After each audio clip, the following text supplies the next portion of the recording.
a bunch of crazy globalists who say in their own biological diversity assessments at the UN that they want to bring back human sacrifice. I mean, that's official UN policy. Please continue.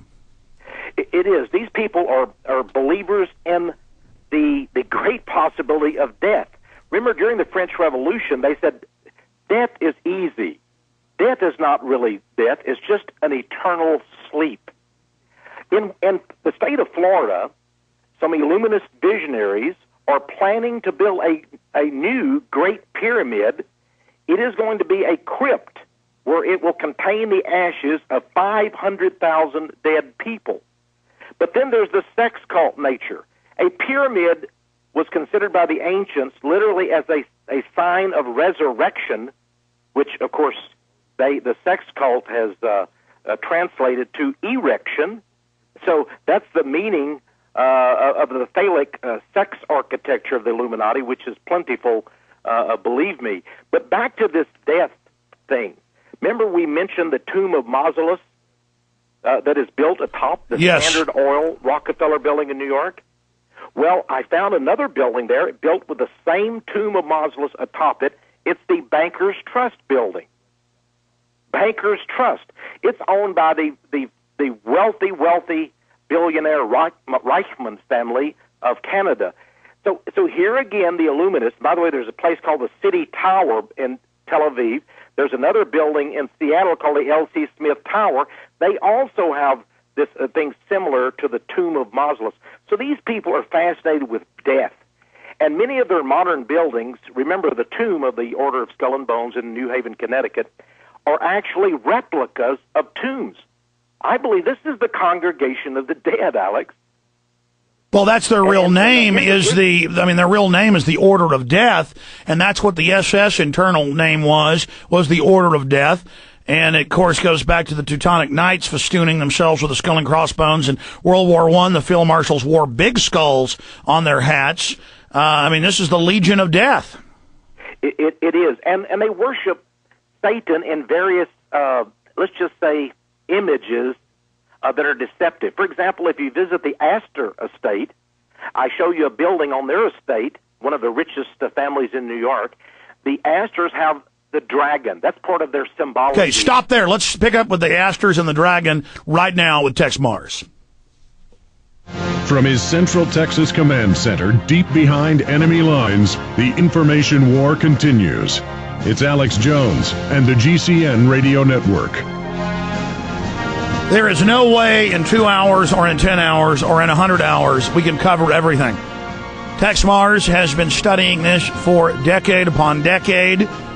He has put together the amazing new book. We've got a live camera shot of the book I'm holding here with a Catholic priest with an all-seeing eye of the Illuminati with sun rays coming out behind him.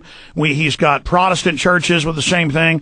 Their higher-level priests and pastors know exactly what they're part of. What is the world they're building? What do they plan to do to us? That's coming up. Then at the bottom of the hour, we'll be taking your calls at 1-800-259-9231. I want to challenge all of you to purchase Mysterious Monuments, Encyclopedia of Secret Illuminati Designs, Masonic Architecture, and Occult Places. This is just as important or more so than Codex Magica because that gets into their systems, their signs, television, media, their symbols, hand signs they're making.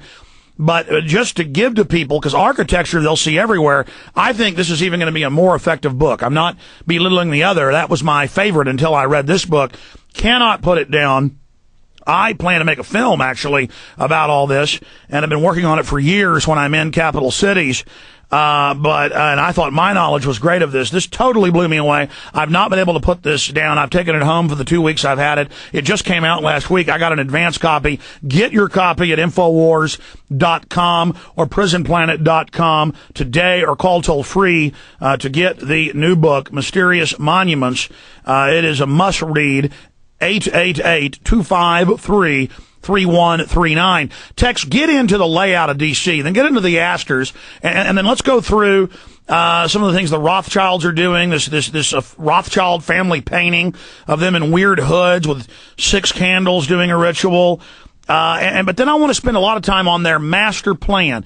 What do they plan to bring in to get their world government, their chaos to bring their order? how do you see their plan building and then finally failing, or what's the time frame that Texe Marrs sees this unfolding in, and what is their end game? I really want to spend time on that. And again, we're very thankful for your time, Texe. Well, Alex, maybe we should start in Washington, D.C. with a place of worship, the National Cathedral. You know, Pierre Lafont, who was an occultist and designed the original layout now of the city of Washington, D.C., said that the National Cathedral would be a church for national purposes. Remember, after 9/11, they had a big interfaith ceremony. They had Buddhist Buddhist monk. They had a Muslim imam, and of course, even Billy Graham was there, and the former presidents and the President Bush and everything. They made a big show of the National Cathedral. Now, I visited the National Cathedral, and I noticed right away the demon gargoyles in stone that wrap around the building. I decided to do some research on the National Cathedral, and I found the newest grotesque or gargoyle, horn devil, and so forth that's gone up is Darth Vader of the Star Wars saga. He's actually in stone. He's looking down on passersby. Now, at first, it's sort of a comedy. Darth Vader, the galactic evil commander. What is this? Is this some kind of a strange? You mentioned science fiction. A number of the science fiction writers are privy to the knowledge as Hollywood directors are. And Darth Vader, remember, he was part of the Dark Force, the Force. Would you believe that the book of Daniel, prophetic book in the Bible, says that the God that they worship in the last days, this Illuminati elite, will be a God of forces, and he will heap up great treasure, gold, money to them. It will not be a God that his fathers worship, but instead the God of forces. Darth Vader, comically as it may seem, is now one of the demonic gargoyles looking down on people. I have a huge picture of him in the book. I think it's on pages 588 to 589.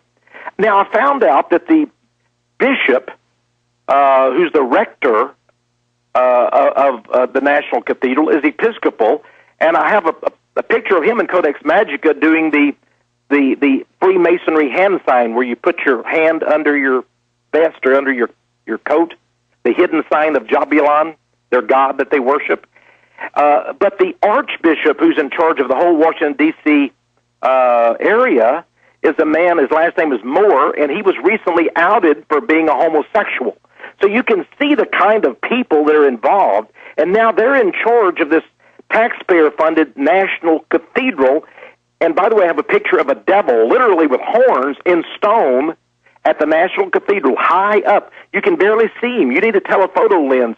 The devil's looking down on people from the National Cathedral. But I also show in France. Remember, President Mitterrand would go up to a sacred mountain and pound on drums and communicate with the spirits. Well, at Rennes-le-Château in the Pyrenees Mountains of France, probably where Mitterrand went, I have pictures of the chapel there, a Catholic chapel. As you enter, notice there's a sign in France over the door, carved, and it reads, and this is astonishing, Alex, "This place is terrible." Well, right away, you know you're in a strange Catholic church. There's also a skull and bones emblazoned in stone. I have an image of it in my book. But